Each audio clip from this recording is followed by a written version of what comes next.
Hi, how's everybody doing today? So apparently in the YouTube algorithm and what I've learned from YouTube coaches online and stuff like that, they want you to speak fast to keep you engaged and all that stuff. And I don't believe I'm ever going to do that because I am trying to give you information organically and I'm giving you complete truths.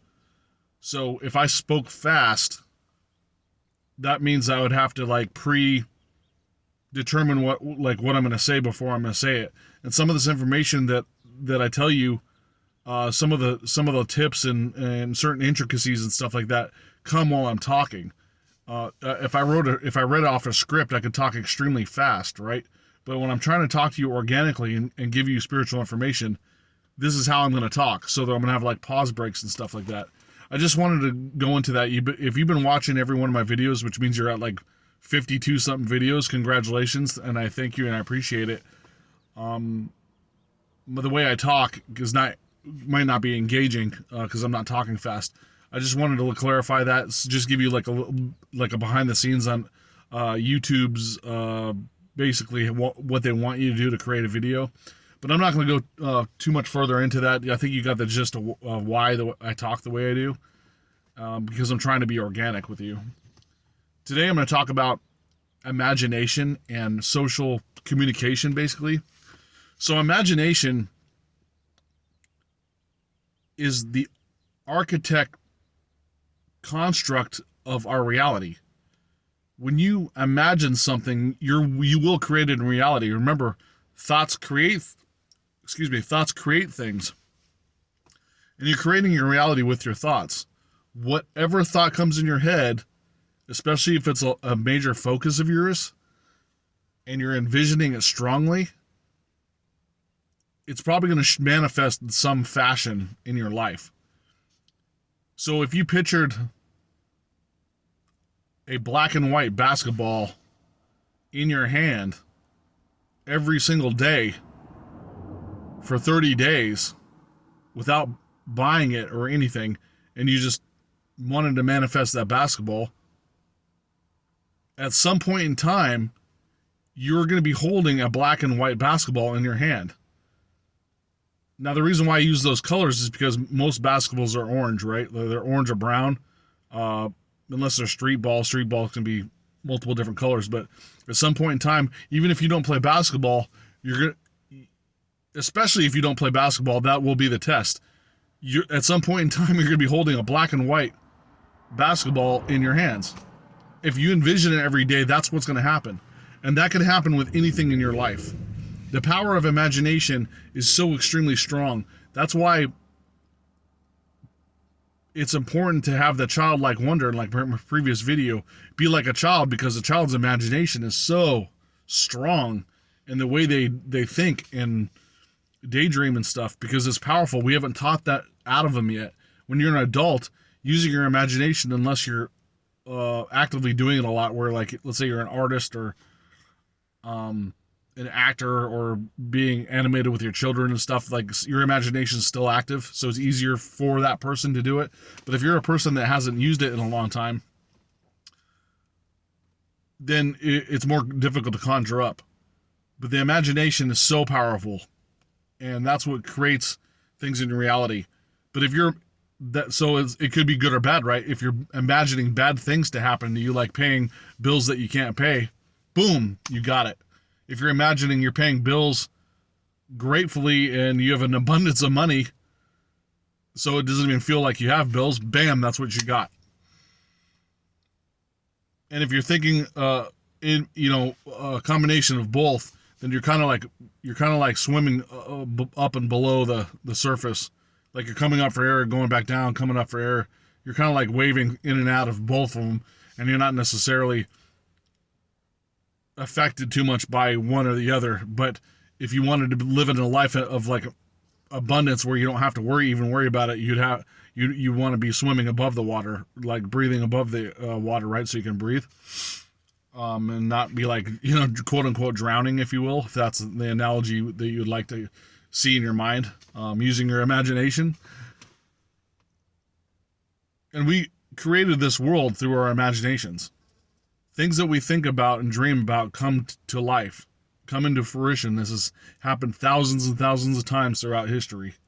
We imagine something and then it ends up happening to have it. We end up happening to have it at some point in time.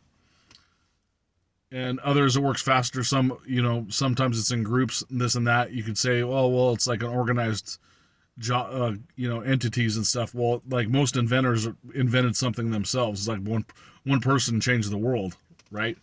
And any one of us can do that.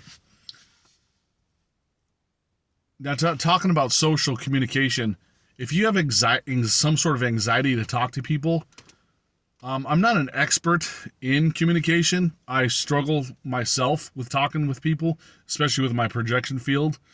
Talking to a camera is fairly easy, right? Because it's not a person. I'm just talking to an electronic screen, even though you're behind the video watching me. All I'm doing is talking to a camera right now. But when you're in front of somebody, maybe you're feeling their energy too. Maybe you're empathetic on some level, or you're getting some weird vibes. It's hard to talk to them, and it could be like awkward, or you have anxiety, you're afraid, or maybe you're overly confident. A lot of things. Once again, balance is the key here. You take a deep breath, you ground yourself, let your anxiety and worries and fear go away, and you'll be able to, be more of a flow state and not worried about talking to anybody. You could go up to anybody and talk to them if you felt peace. If you feel peace and you were talking from your heart, you won't feel any anxiety at all. Like, I worked on that a lot, and then it started to be the point where I could like talk to anybody, and I just wasn't even worried about it. Plus, it's also you not caring what the other person thinks. So when you go up to somebody, there's no extra thoughts in play. You're just getting across what you want to say, or maybe you're asking them a question to get the information from them. There's nothing more to it than that. So if you're using your heart chakra, using your heart to make decisions, doing your balance techniques, getting grounded, breathing, and let going of the anxiety, you'll be able to talk to anybody with no problem. It could be a boss, it could be somebody below you, it could be a peer, it could be family.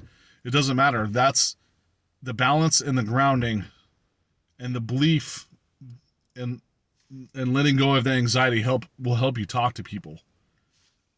And it's important because when you're dealing with others, the frustration of that sometimes can create some sort of anxiety, and then you'll have to work harder on your practices and stuff to get rid of it. And you're like, why, man, Brandon, I'm working way hard to get rid of all this anxiety I have when I'm talking to people. And I believe this metaphysical stuff and this and that, but why am I working so much harder than the others?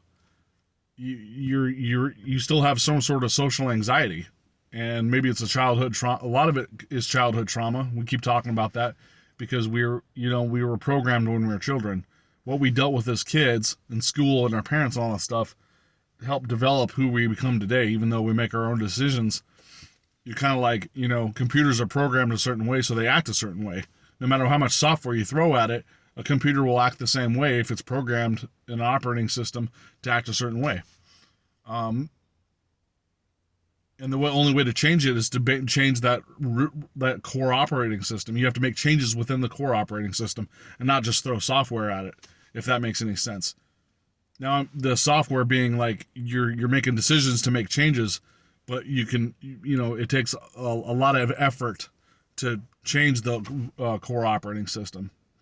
It basically needs to be reset. You need to let go of everything that you believed before and know that it was not necessarily wrong, but it was just it was a weird way to train you to keep you from spirituality and stuff, and then you got to like cycle back into it, if that makes any sense.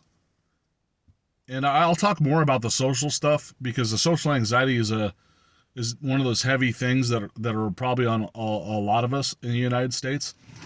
If you're in other countries, you can tell me as well. Write in the comments or email me at realitysimulator@gmail.com about what you may have dealt with if you're in another country, socially. right? And maybe some anxieties and fears you have of talking to other people because of the way the culture is or what have you. But that's all I wanted to talk about today. I greatly appreciate you watching my videos once again, and you guys have a nice day.